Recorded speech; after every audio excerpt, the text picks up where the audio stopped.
Hello everyone, नमस्कार आप सभी को। स्वागत करते हैं आप सभी का आपके अपने यूट्यूब चैनल में। तो देखिए, आज केमिस्ट्री 12th क्लास में आपके लिए इम्पोर्टेंट टॉपिक हम लेके आए हैं, डिफेक्ट्स इन सॉलिड। तो देखिएगा, डिफेक्ट्स किस तरीके से आ सकते हैं। मान लीजिए हमारे पास कोई भी सॉलिड है, डिफेक्ट के कई सारे रीजन्स हो सकते हैं। फॉर एग्जांपल, हमारे पास ये कोई भी ऐसा क्रिस्टल बना लिया हमने, और अब आप ये मान सकते हैं कि मान लीजिए अगर ये सॉलिड फॉर्म में है, इसके ऊपर अगर ऊपर से कोई प्रेशर अप्लाई हम कर दें, ये कोई भी सॉलिड था और उसका स्ट्रक्चर था 3D में, हमने इसके ऊपर प्रेशर अप्लाई किया तो होगा क्या, होगा ये कि मान लीजिए इस कॉर्नर पे अगर हमने प्रेशर अप्लाई किया तो ये कॉर्नर क्या हो जाएगा, नीचे की तरफ दब जाएगा। यानी कि जहाँ भी हम इसके ऊपर प्रेशर अप्लाई करेंगे तो जो इसकी शेप थी वो क्या होगी, चेंज हो जाएगी। शेप चेंज हो जाएगी, साइज भी क्या हो जाएगा, चेंज होगा। तो जो इसकी शेप और साइज चेंज हुआ, उस क्यों हुआ, क्योंकि इसके अंदर अब डिफेक्ट आ गया। तो इस तरीके से कई सारे डिफेक्ट हमें सॉलिड के अंदर देखने को मिल सकते हैं। उनके रीज़न अलग अलग हो सकते हैं। प्रेशर की वजह से हो सकता है, या अगर हम टेम्परेचर इंक्रीज कर दें तो टेम्परेचर इंक्रीज की वजह से भी हमें डिफेक्ट देखने को मिल सकते हैं। क्योंकि आपको पता है कि जैसे टेम्परेचर हम चेंज करेंगे, जैसे मान लीजिए मेटल है, लोहा ही है, अगर हम ज़्यादा टेम्परेचर कर दें तो लोहा पिघल जाता है, मेल्ट हो जाता है, तो उसकी वजह से भी उसमें क्या होंगे, डिफेक्ट होंगे। तो ऐसे ही कुछ डिफेक्ट के बारे में हम बात करेंगे। तो देखिए, जो दो मेनली डिफेक्ट ज़्यादातर यहाँ पे पूछे जाते हैं, उनके बारे में हम आज बात करेंगे। सबसे पहला है फ्रैंकल डिफेक्ट और दूसरा है स्कोट की डिफेक्ट। पहले फ्रैंकल डिफेक्ट को हम समझते हैं। देखिए, फ्रैंकल डिफेक्ट में एक्चुअली में क्या है कि आपको ये कुछ ग्रीन डॉट दिख रहे हैं, यहाँ पे कुछ ब्लू डॉट्स दिख रहे हैं, ग्रीन और ब्लू डॉट्स का यहाँ पे कॉम्बिनेशन है, और ये हमारे पास एक क्रिस्टल स्ट्रक्चर है। इसमें ये बताया गया है कि ये जो ग्रीन डॉट आपको दिखाई दे रहे हैं ये कैटायंस हैं, तो आप लिख लीजिएगा।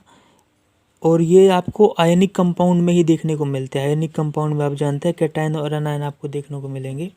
तो जो ग्रीन डॉट आपको दिख रहे हैं ये हमारे पास कैटायंस हैं, और ये जो ब्लू वाले डॉट्स आपको दिख रहे हैं ये हमारे पास एनायंस हैं। और आपको ध्यान रखना होगा, ये हम बात कर रहे हैं यहाँ पे आयनिक कंपाउंड की। तो आयनिक कंपाउंड में जो मैंने आपको डिफेक्ट देखने को मिलते हैं वो आपके पास पहला डिफेक्ट है फ्रैंकल डिफेक्ट।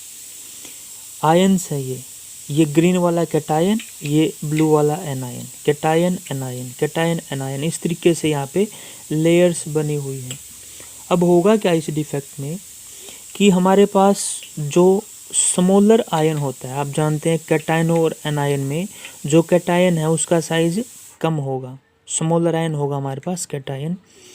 तो वो अपने जहाँ पर भी हमने प्रेशर अप्लाई किया या मान लीजिए कोई भी रीजन रहा, इस डिफेक्ट में क्या हुआ कि जो भी हमारे पास कैटायन था वो अपनी पोजीशन से हट जाता है, वहाँ पे एक वैकेंसी क्रिएट हो जाती है।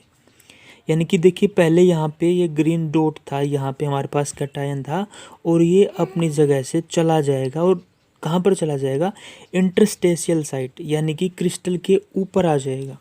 आप देख सकते हैं, its place moves from its place and come intermolecular space. Intermolecular space कौन सा होगा, ये जो क्रिस्टल का जो आउटर सरफेस होगा उस पे आ जाएगा।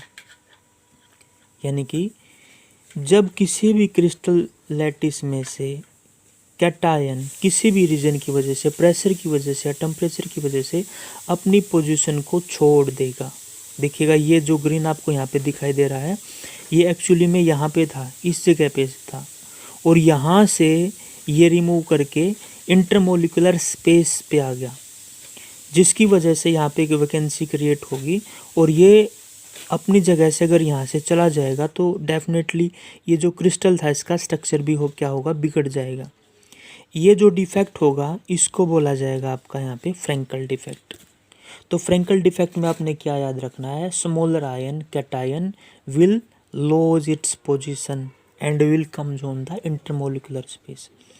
कोई भी कैटायन अपनी पोजीशन को छोड़ के इंटरमोलिकुलर स्पेस यानी कि बाहर वाली सतह पे आएगा तो उसकी वजह से एक डिफेक्ट क्रिएट होगा, एक जगह खाली हो जाएगी, एक वैकेंसी खाली हो जाएगी और उसी वैकेंसी को हम बोलेंगे फ्रैंकल डिफेक्ट।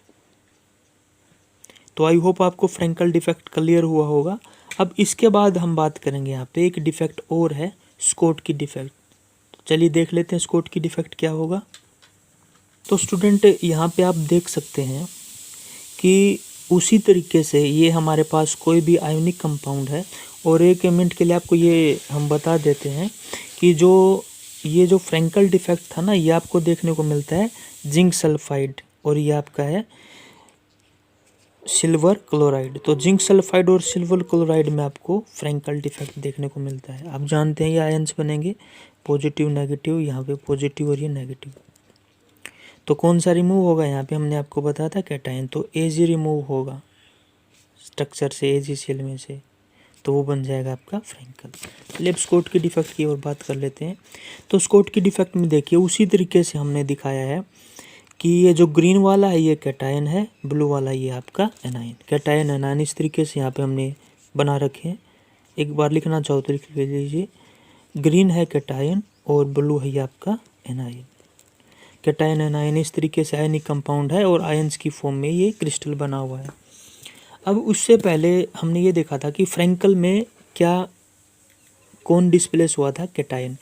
एक्चुअली में स्कोट की में एक कैटायन और एक एनायन दोनों ही अपनी पोजीशन को छोड़ के बाहर चले जाएंगे और इलेक्ट्रिकल न्यूट्रलिटी यहाँ पे बनी रहेगी। देखिए यहाँ से ये जो आपको येलो पॉइंट यहाँ पे दिखाई दे रहे हैं, तो ये जो फर्स्ट येलो पॉइंट है आपका, सोचिएगा ये क्या था, कैटायन, ये एनायन था। तो पहले प्रेशर अप्लाई किया हमने या किसी भी रीजन की वजह से यहाँ से पहले कौन रिमूव हुआ, एक एनायन रिमूव होगा और एनायन यहाँ से रिमूव होने के बाद कहाँ पे आ जाएगा, यहाँ पे सरफेस पे आ जाएगा इस तरीके से। इसी तरीके से अब देखिएगा ये ब्लू ग्रीन, ब्लू अब कौन था, ये ग्रीन, तो ग्रीन क्या था आपका यहाँ पे, कैटायन था। इसी तरीके से कैटायन रिमूव होके अपने क्रिस्टल सरफेस पे आ जाएगा। यानी कि पहले एक एनायन रिमूव हुआ फिर एक कैटायन रिमूव हुआ, यानी कि एक ऐसा डिफेक्ट जहाँ पे बोथ कैटायन एंड एनायन, आप यहाँ पे लिख देंगे both cation and anion will be removed from ionic compound. Ionic compound से एक कैटायन और एनायन दोनों ही रिमूव होके इंटरस्टेशियल साइट या इंटरमोलिकुलर साइट पर आएंगे और वो जो डिफेक्ट बनेगा उसको बोलेंगे हम स्कोट की डिफेक्ट। तो अगर आप इसी तरीके से इसके एग्जाम्पल लिखना चाहें तो आप इसके एग्जाम्पल भी लिख सकते हैं कि स्कोट की डिफेक्ट आपको देखिएगा सोडियम क्लोराइड NaCl के अंदर हमें ये डिफेक्ट देखने को मिल जाता है, सोडियम क्लोराइड के अंदर देखने को मिल जाता है। इसी तरीके से AgBr में भी, सिल्वर बोरोमाइड में भी हमें स्कोट की डिफेक्ट देखने को मिल जाता है। तो स्टूडेंट आई होप आपको स्कोट की डिफेक्ट क्या है और फ्रैंकल डिफेक्ट क्या है, ये डिफेक्ट किस वजह से होते हैं, ये कंसेप्ट क्लियर हुआ होगा। और आने वाले टाइम में आपके लिए और इन्फॉर्मेशनल वीडियोज़ हम इन टॉपिक्स के ऊपर लेके आते रहेंगे। तब तक आप इसको अपनी कॉपीज़ में नोट डाउन कर लीजिएगा। वीडियो अच्छा लगे तो उसको शेयर ज़रूर कीजिएगा, लाइक ज़रूर कीजिएगा और आपका अपना चैनल है प्लीज़ उसको सब्सक्राइब ज़रूर कर लें। Thanks for watching.